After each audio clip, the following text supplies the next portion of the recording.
Hello, my name is Yorick. Welcome to the Rob Rivers Horror Show, where everything horror gets a stab at. Will he survive or become one of the dead? Let's find out what he's looking at today, shall we?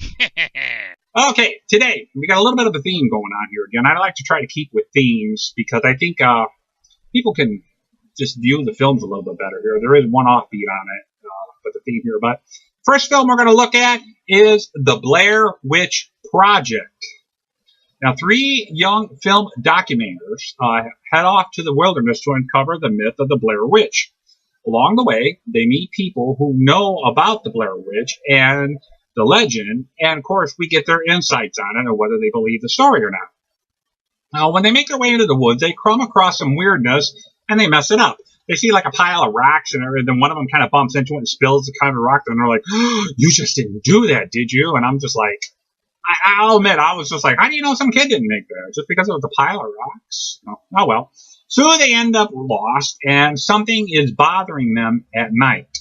Before too long, one of them goes missing, sending the other two into a world of madness and fear. Now, what works in the film? Well, I must say the film itself. This was the first found footage film to be released in the theaters, and it works quite well.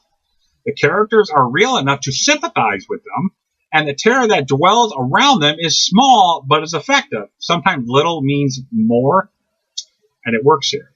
What doesn't work for the film? There's not much to say for disappointment, except for two things. One is all the camera movement.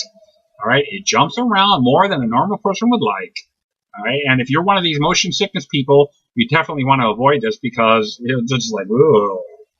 So the second is the first time you watch the Blair Witch Project, it's great. You're really intrigued with the story. However, when you sit through it a second or third time, the effect is no longer there. Plus, you start to observe the situation better. We discovered that these three young adults are bickering, swearing, and want to blame the head girl instead of trying to figure out the way out of this mess. After watching it a second time or more, you don't end up sympathizing with them and you end up calling them morons. All right? Why didn't they do certain things when they should have done something else? I mean, they run off into the dark, all right, and take a chance of getting lost when they're already lost in the daytime. Well, that didn't make any sense. And they know something is haunting them because that one scene there, they didn't want to light a fire at night because they're cold, because they didn't want whatever's out there letting them know where they are. Well, I'm sorry, they already know where you are, so lighting a fire is not going to hurt you any, except keep you warm. I don't know. Okay, but overall, The Blair Witch Project is a good film the first time through. We have something that hasn't been seen before. Now, mind you, I'm talking about when the film first came out in the movie theater. I happened to go see it, and of course, it was brand new, this found footage stuff, even though there is a film that came out before that called The Last Broadcast, which was supposed to have started the trend. I did see it, but I only saw it shortly after seeing The Blair Witch Project in the movie theater, so I'll have to watch The Last Broadcast and write a review of it then. All right. I like The Blair Witch Project, okay? The end is a good one, and it even startled me. That very ending scene, I don't think anybody saw it coming. All right? Overall, second. All right? I had a huge problem with The Blair Witch Project when I saw it at the movies, and it's still having this problem, and it's not the camera movement. It's the sound. All right? When I first saw the movie, and they're sitting in the tent, and you hear things that I couldn't, or they heard things that I couldn't. And stuff like that. I do have hearing problems and stuff like that, and lost during the theater run. I couldn't even hear what's being heard. And of course, I had a friend of mine that was with me, and he said it was very soft, but there was something there.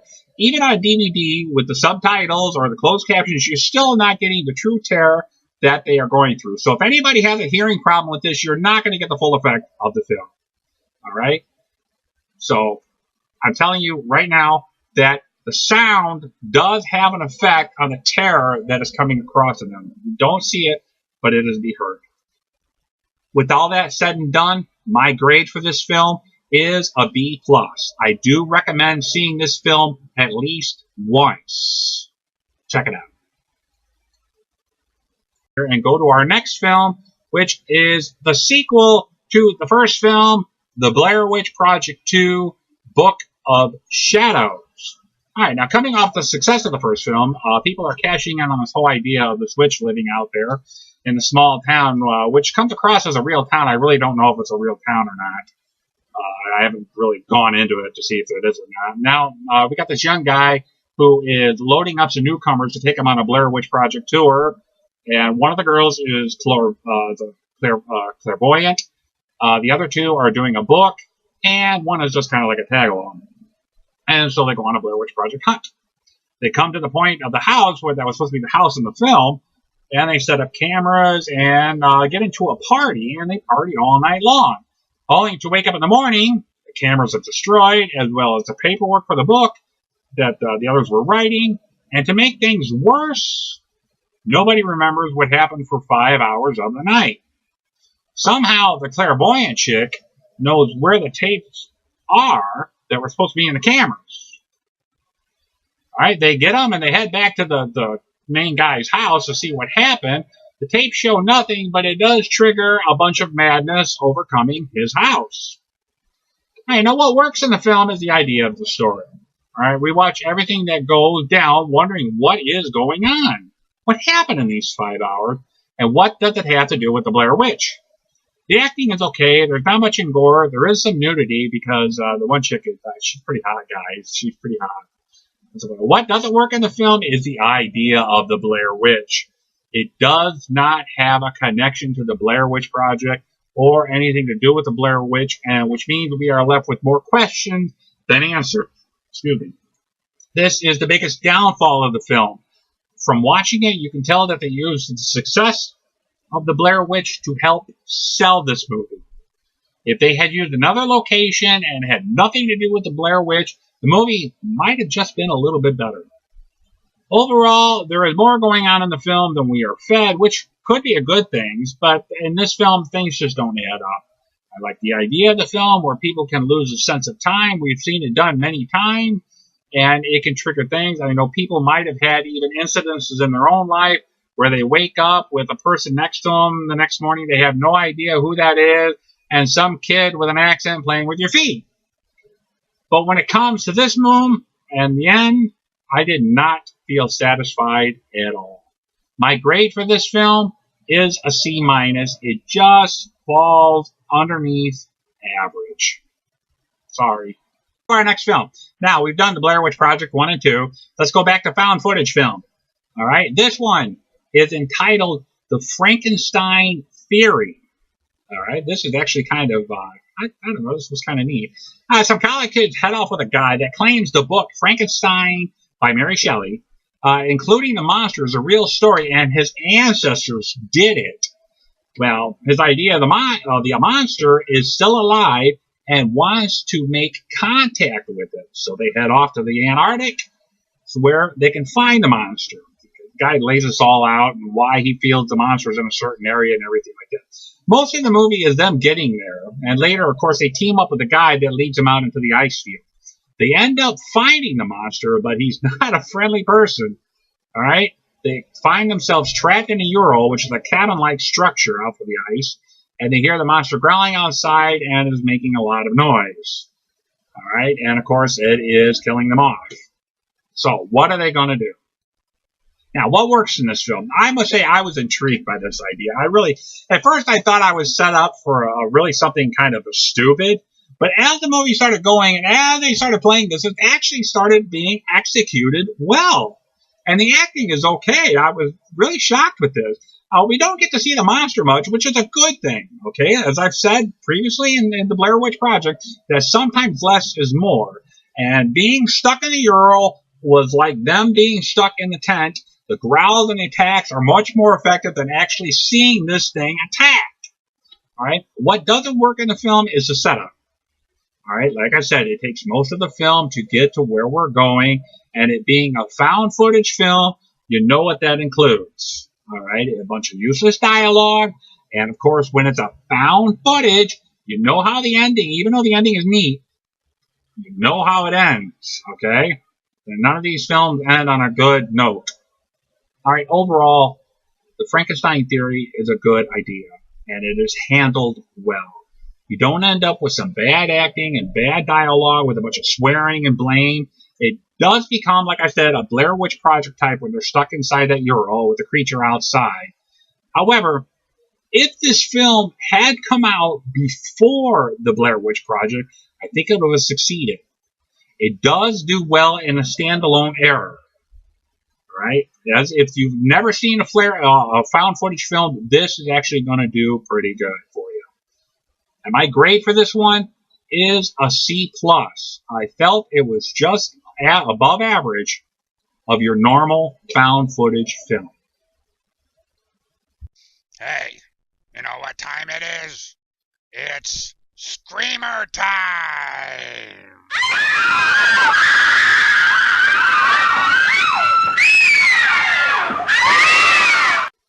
And we have come to the Screamer time of the show. And this is one that is terribly disappointing to see that some of these films come up this bad where they fit into this category. I know we don't have all great comedies. We don't have all great adventure films. We don't have all great dramas. And horror, to me, unfortunately, has a lot that fall under this category. And, of course, I'm still sticking with the theme of found footage films. And this one is entitled Crowsnest. We have 5 20-something adults head off on a camping trip into the wilderness. Along the way, the driver knows of a place where they can buy beer at half price, instead of buying it in the city. So, I don't know, they decide to do this. So, as they go and they get the beer, they are warned not to go off into the woods or they're going to die. Now, we don't see that confrontation at all. The guys just come out of the shack or whatever it is from buying it and tell the girls what happened. So, well, they head off down the road and take a look at something really quick. And while they're getting back into the SUV that they got there, this nice SUV, everything, a motorhome comes racing along, almost hitting one of the group. The driver decides to race off after them to get the license plates, all right? Somehow, now they're going down a single-file road, all right? This road that you can actually just see that only one car can fit on. This motorhome is racing down there. Now, they get up there, they can see the motorhome. Somehow, the motorhome speeds up in front of them, manages to turn around, and come straight back at them. I don't know how. All right? They hit a reverse, and they fly back and everything until they get to the point where they can turn the SUV around and everything. And now they're headed back down the road, and the motorhome is speeding up on them, ramming into the back of the SUV. And now, all of a sudden, before we know it, the motorhome's gone. All right, they claim they lost it. Well, as you might as well guess it, the motorhome does come back, and they can't seem to get rid of it.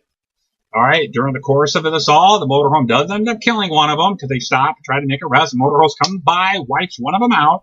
All right, then if they try to take this person to try to go get help, the SUV breaks down, and now they're stuck in an area where there's nothing but like mountain range around them, and they've got to go up into the mountains and try to get a signal for their cell phone to try to get help to where they are. All right. All right, so what works in this film? Oh, not much. Not much at all. All logic is thrown out the window when it comes to this film.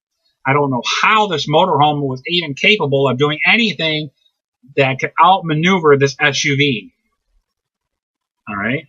And, of course, the film is just real bad. Like I said, there's no logic in this film. We get bickering adults, again, who blame someone, swearing like crazy. They have nothing intelligent to say. And this was even worse. When the 3 of them go off, there's 1 girl and 2 guys, all right? A boyfriend, girlfriend, and a best friend of the guy. They go off into the wilderness to try up the mountain to try to get their cell phone to work, all right? The guy ends up coming out of the closet and sitting there saying, your girlfriend slept with me. And they end up in a huge 3-way fight when finding out that this girl betrayed her boyfriend by sleeping with his best friend. Now, why would you do this? And when you're in a mountain and you're trying to get help, why are you bringing this up now? This is ridiculous. This is what I mean by senseless, stupid, and a total waste of time. Oh, the film does not get any better. Do not watch this thing, all right? Screamer. Ugh.